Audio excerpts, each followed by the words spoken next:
I wanted something that I didn't need any extra, different attachments for, to run a Dune, desert flag.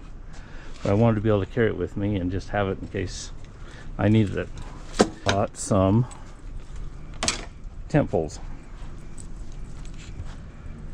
And it came 4 to a batch. It has the same connector, no electricity to it. It's just a plain connector.